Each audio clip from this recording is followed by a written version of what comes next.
Les Skaven de Total War Warhammer 3 sont la caricature d'un politicien moderne. Dans un monde où tu peux incarner des humains et chercher la paix à coups de canon, rejoindre un culte morbide pour satisfaire tous tes désirs sadomaso, ou alors être américain, être un Skaven est l'équivalent d'être un utilisateur de Twitter. Heureusement, aujourd'hui, je suis là pour amener un peu d'ordre. Grâce à mes armes conventionnelles et d'autres un peu moins, je compte pacifier tous les dissidents, procéder à des projets de rénovation un peu extrêmes et offrir l'égalité sociale dans le monde à travers une pluie de balles généralisée. Mais avant de commencer, je dois choisir quel seigneur de guerre Skaven j'incarne. Il y en a 6 et tout choix est légitime tant que c'est le clan Squire. Pourquoi ? Parce que si vous êtes un mania de la technologie et adorez faire décoller de grosses fusées pour les faire exploser dans le seul but de ravager les armées ennemies, alors Ikid Claw est votre homme. Réussirai-je à dominer le monde et à provoquer un hiver nucléaire, ou vais-je moi-même disparaître victime de l'apparition d'une infinité d'armées durant la crise de fin du jeu ? Il n'y a qu'un seul moyen de le savoir. Notre aventure commence dans les terres chaudes des principautés frontalières, ou pour faire simple, l'Espagne. L'endroit où nous devons faire face à notre premier ennemi, les Stali. Leur armée est principalement composée d'épéistes et d'archers. Et étonnamment, l'avantage technologique que j'ai avec mes snipers et mes Gatling me permet de venir à bout de leurs troupes sans subir aucune perte, et ainsi de capturer ma première ville. Évidemment, le seigneur Lupio des Stali se dit qu'envoyer plus d'hommes lui permettra de gagner. Et ne croyez surtout pas le jeu quand il parle de défaite valeureuse pour la résolution automatique. Parce que grâce à mes compétences stratégiques très avancées et l'utilisation d'esclaves comme bouclier humain, je parviens à venir à bout de son armée sans problème. A vrai dire, le seul vrai souci que vous pourriez rencontrer en incarnant Ikid sont les batailles de siège où vos Gatling ne peuvent pas monter au mur. Heureusement, même si vos compétences intellectuelles sont aussi limitées que les miennes et que vous ne savez que rouler votre tête sur le clavier, il vous suffit de cliquer sur ce bouton pour gagner. En effet, ce dernier permet de lancer une bombe atomique annihilant l'entièreté des troupes à proximité, ce qui est l'équivalent de faire un feu de cheminée parce que vous avez froid. Et donc vous répandez des bidons d'essence dans toute la maison afin d'être sûr de chauffer toutes les pièces d'un coup. Une fois la ville conquise, on a la possibilité d'investir de la nourriture dedans afin de la faire évoluer directement au niveau 3. Ce qui nous permet de construire plus de Gatling dès le tour 2. Ce qui est tout à fait raisonnable. Par contre, la nourriture, elle est cruciale pour les Skaven. Ne pas en avoir, c'est risquer une émeute parce que tu as dit à tous tes amis américains que les fast-foods sont fermés. C'est d'ailleurs ce qui s'est produit durant ma campagne où une armée rebelle est apparue. Heureusement, après avoir vaincu cette armée de rats, je l'ai transformée en nourriture afin de rétablir l'ordre dans ma colonie. C'est bien connu que le cannibalisme est la meilleure façon d'apaiser les tensions avec les dissidents. Par contre, la dernière ville de l'Estali est inaccessible car je dois traverser un territoire contrôlé par de vrais Mazalfa. Ce sont les hommes bêtes. Vu qu'ils sont en guerre avec les Stali, je leur fais confiance pour les achever. Pendant ce temps, moi je me la joue diplomate, en m'alliant avec les ogres pendant que les nains me demandent un cadeau en échange de la paix. Personnellement, j'appelle ça du racket, et ça a d'ailleurs réveillé mes traumatismes de l'école primaire quand le petit trapu a essayé de me voler mon argent de poche. Alors je pourrais vous dire que je suis un giga chat capable de terrasser ces nains, mais en vérité je suis plutôt un gamer, qui a poussé la difficulté du jeu au maximum et qui recommence cette campagne pour la 4e fois à cause de ces mêmes nains. J'accepte donc de me faire extorquer le temps de m'occuper des pirates vampires qui sont juste à côté de moi, afin de préparer mon prochain cadeau pour mes amis nains. D'ailleurs, ces pirates ont comme moi une attraction malsaine pour tout ce qui est long et rempli de poudre. Je parle bien sûr des armes à feu. Leurs canonniers ayant la même portée que les Gatling, les combats sont assez délicats.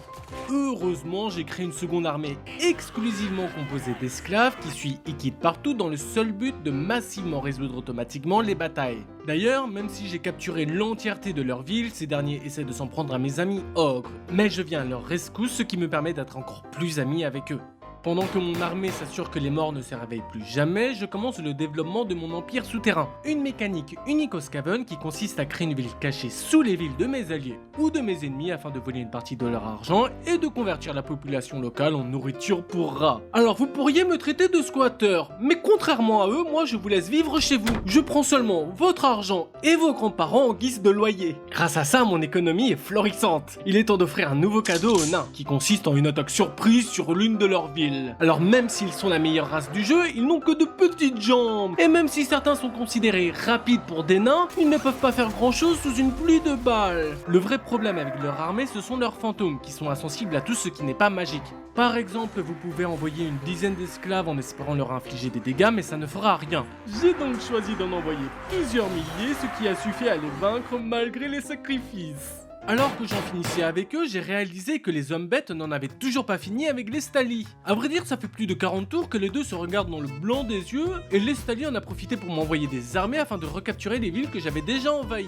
Alors, je pourrais vous dire que rester 40 tours enfermé chez soi est un comportement tout à fait normal quand tu es un mâle alpha. Mais il semble plutôt que depuis la sortie de la 6.3, le jeu est de plus en plus cassé et de plus en plus de factions arrêtent de fonctionner. Heureusement, la communauté en a eu assez et a review bomb le jeu sur Steam ces derniers jours, le faisant passer à extrêmement négatif, ce qui ne fait pas trop plaisir au management de SIA, à quelques semaines de la sortie de leur nouveau DLC. Surprenant! Bon, en attendant, moi je ne peux pas laisser la situation éternellement comme ça. C'est pourquoi j'ai décidé de ramener Ikit afin d'améliorer son armée. Je remplace les quelques esclaves restants par des catapultes et des rayons de la mort, ainsi que des lanceurs de grenades. Je décide d'utiliser cette nouvelle armée contre les hommes bêtes, et bizarrement être un mâle alpha ne suffit pas quand tu te fais écraser par un rocher de plusieurs tonnes. Étonnant! Après ça, je me tourne vers la dernière ville de l'Estali qui l'abandonne littéralement en me voyant arriver. Ils essaient de refonder une colonie dans l'une des ruines présentes sur le territoire de la Bretonie, mais je m'empresse de les achever. C'est d'ailleurs au même moment que je découvre que la plupart des factions bretonnes ont été détruites. J'aimerais vous dire que c'est à cause de l'abus de cidre et de bignou, mais il semblerait avoir été envahi par une bande de gilets jaunes parisiens, plus connus comme les orques. Ils semblaient d'ailleurs déterminés à rester enfermés dans l'un des châteaux que je suis venu récupérer. Après l'utilisation de grenades lacrymogènes et d'une bombe atomique, j'ai pu me réapproprier l'endroit. J'ai très vite compris que les orques cherchaient en fait simplement à fuir la corruption de la pire des races du jeu, les elfes des bois. Ils ont différentes factions et veulent vous faire croire qu'ils ne s'apprécient pas. Mais si vous attaquez les avantages de l'une d'elles, alors ils vous déclareront tous la guerre. Bien sûr, ils ont essayé de manipuler mes armées Skaven afin qu'ils s'entretuent au lieu de s'attaquer au vrai problème. Pour preuve, certains de mes généraux ont 10 sur 10 en loyauté depuis un moment, ce qui est très suspicieux pour un Skaven. Pour être sûr qu'ils soient bien de mon côté, je leur fournis des lance-flammes afin de brûler la forêt des elfes, puis je ravage les villes de ces derniers. Ayant réduit leurs revenus, la plupart des elfes ont disparu. Je poursuis quand même les survivants jusqu'à l'autre bout du monde afin d'être sûr qu'ils ne voleront plus jamais l'argent des abonnés. Par contre, cette course-poursuite avec les elfes m'a conduit dans l'une des zones les plus dangereuses du monde, l'Europe de l'Est. Plus précisément en Sylvanie, la demeure des comtes vampires. Alors pour être honnête, j'ai d'abord songé à les éviter. Vu qu'ils ont 6 armées, ça semblait suicidaire. Malheureusement, les comtes vampires semblent s'être lancés dans une croisade contre l'obésité et n'arrêtent pas d'agresser mes amis ogres. Sauf qu'au passage, ils détruisent mes villes souterraines, impactant mon économie et mon approvisionnement en viande ogre. Et d'ailleurs, sans être méchant, c'est quand même plus nutritif que ces elfes faméliques nourris exclusivement de graines. Je ne mange pas de graines! Je décide donc de déclarer la guerre à la Sylvanie et je profite qu'ils soient occupés à se battre contre les orques et les ogres afin de m'emparer de leurs villes les plus importantes, bloquant ainsi le recrutement de nouvelles troupes d'élite. Si vous êtes aussi naïf que moi, vous penseriez qu'une armée de morts-vivants est inoffensive face à des Gatling. Et alors qu'elle tire sans cesse, les hordes de morts continuent d'affluer. J'ai presque cru que je manquerais de balles pour tous les arrêter. Heureusement, avec Ikit, on peut utiliser de l'uranium pour améliorer nos unités à distance, et j'ai ainsi augmenté la quantité de balles que mes Gatling peuvent transporter, ce qui m'a sûrement sauvé la vie. Bon, finalement, j'ai quand même fini par les exterminer, et je fus stupéfait de constater que j'avais abattu plus de 3500 zombies. Heureusement pour eux, ils sont encore un survivant.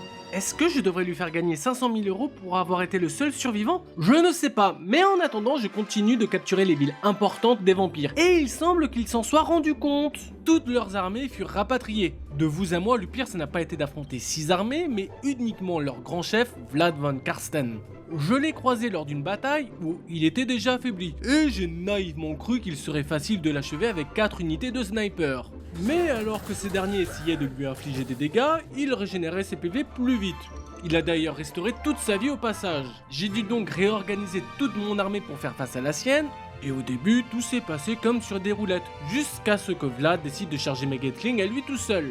Alors, je vous rassure, si vous n'avez pas aimé certaines des blagues de cette vidéo, ne vous inquiétez pas, lui m'a appris la définition du mot respect. Car à lui tout seul, il a commencé à ravager toutes mes troupes. J'ai dû utiliser mon seigneur avec sa magie pour lui baisser sa défense, l'assaillir de grenades et le cribler de balles avec 2 unités de Gatling pendant 2 minutes non-stop afin de l'abattre. Et le pire, c'est que devoir m'occuper de lui, ça a failli me coûter la bataille. Bon, sinon, les autres armées des comtes vampires, elles ont décidé de se séparer pour reprendre toutes leurs villes.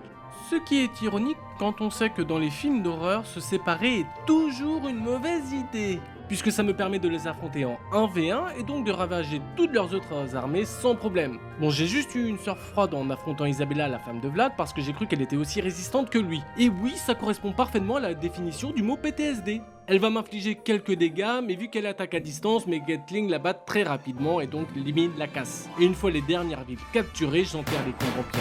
Pour de bon. D'ailleurs, pendant cette guerre, je me suis fait un nouvel allié, les Skaven du clan Boulder. Bon, allié, c'est peut-être un grand mot, parce qu'ils me font beaucoup plus penser à ce pote qui boit un peu trop et qui t'entraîne dans tous les ennuis possibles et inimaginables. Eux, ils vont m'entraîner littéralement dans un nombre incalculable de guerres. La première, je m'en fiche un peu, puisque le territoire de l'ennemi est tellement loin que je ne risque rien. Mais ensuite, je me retrouve en guerre contre l'Empire. Alors normalement, les factions du Reikland et de Null, elles sont très puissantes. Dans la plupart de mes parties, ils possèdent une vingtaine de villes et dominent la carte. Mais cette fois-ci, je me retrouve face à 2 tétraplégiques avec à peine une dizaine de villes combinées. Autant vous dire que j'ai plus l'impression d'être en train de marcher à côté de 2 vieux en déambulateur qui pensent être assez rapides pour faire la course avec moi. Au fait, savez-vous quelle est la plus grande peur des vieux? Personnellement, j'ai fait une enquête auprès de quelques anciennes connaissances et la réponse est unanime, les bikers. Voilà pourquoi je vous présente ma nouvelle armée. Composée uniquement de rations moto, cette armée peut, grâce à ses lasers, ravager n'importe quelle troupe qui se trouve sur son passage. Elle m'a permis de détruire simultanément 2 armées de nuls en subissant des pertes limitées. En revanche, micromanager 20 motos en même temps a été relativement éprouvant, me donnant furieusement envie de fracasser mon ordinateur. Heureusement, j'ai canalisé toute cette frustration en ravageant l'Empire à la place. Alors que j'en finis avec eux, j'ai rompu mon alliance avec des boulders parce qu'ils voulaient que j'attaque les nains du chaos qui sont la 3e puissance mondiale et accessoirement l'une des meilleures races du jeu. D'ailleurs, à ce moment-là, mon empire s'étend à plus de 60 villes et il est relativement prospère. Il ne me reste plus qu'à capturer certaines villes afin de compléter la campagne longue d'Ikit. C'est alors que la crise de fin du jeu éclate. Alors personnellement, je pensais que ça ne choisirait qu'une crise aléatoirement parmi la liste, mais apparemment non, ça les active tout en même temps. Ainsi, les vampires, les elfes des bois et même les nains que j'avais précédemment éliminés sont tous revenus à la vie. Rien que dans mon territoire, je dois faire face à plus de 20 armées, sans compter les 30 guerres qui ont été déclenchées simultanément. Je me demande ce qu'un bon leader français ferait. Au revoir.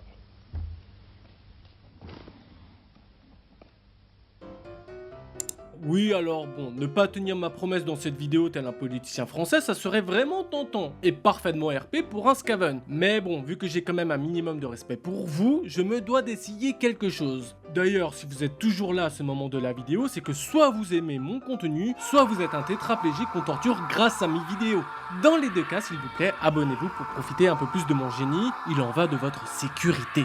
Bon, mon but à ce niveau-là, c'est d'essayer d'au moins me débarrasser des 3 revenants. Les plus dangereux, c'est les elfes des bois qui disposent de plus d'une dizaine d'armées, et les nains qui sont apparus juste à côté du cœur de mon empire, là où je recrute mes troupes. Heureusement, j'avais dispersé l'entièreté de mes armées un peu partout, juste au cas où, ce qui me permet de réagir rapidement, ou alors de les perdre rapidement, comme vous préférez. L'armée stationnée dans l'ancien territoire des vampires s'en sortait relativement bien au début. Elle a réussi à vaincre 1 ou 2 armées, mais à un moment donné, son embuscade a été découverte et l'armée a été annihilée. On peut constater qu'ils ont un peu peur de cette dernière puisqu'ils ont envoyé 4 armées contre elle, histoire de vraiment être sûr qu'elle disparaisse à tout jamais. Et je ne vais pas vous donner de faux espoirs, j'ai d'autres problèmes, alors ce territoire, on l'abandonne et on oublie les vampires. J'ai voulu rapatrier les armées que j'avais mis au nord afin de combattre les nains, sauf qu'elles se sont fait prendre en tenaille entre les elfes des bois et les nains et elles se sont fait aussi annihiler. Ce qui fait que le reste de mes conquêtes dans le nord était sans protection et les elfes en ont profité pour tout récupérer. Bon, ils ont quand même aidé Null à renaître de ses cendres, par contre quand ils ont repris les territoires bretons, alors là ils ont tout gardé, ils ont pas essayé de ramener les Français à la vie. Le seul point positif dans tout ce chaos, c'est que les nains ils vont limiter leurs assauts aux villes dans les montagnes. Vu que j'avais préparé mon économie, j'en profite pour créer plusieurs armées et les harceler, et petit à petit je parviens à détruire les 6 armées et à récupérer certaines de mes villes. C'est d'ailleurs à peu près au même moment qu'un nouveau scénario se déclenche et que les autres clans Skaven me déclarent la guerre. Et si vous vous posez la question, je ne peux négocier avec aucune des factions qui ont un scénario de fin activé.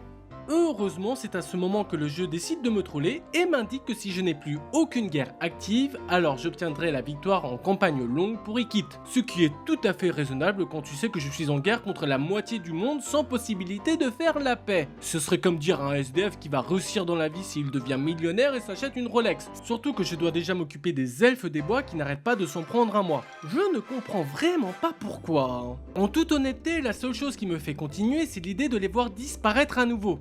Malheureusement, je ne peux pas les agresser sur leur territoire parce qu'ils ont beaucoup trop d'armées. Il y a aussi le fait que même si j'ai 100% de chance de réussir une embuscade, ils réussissent à voir mon armée et en bonus, puisque je suis un grand stratège, je parviens moi aussi à me faire avoir dans des embuscades et à perdre des armées bêtement. Donc ça devient vraiment ennuyeux.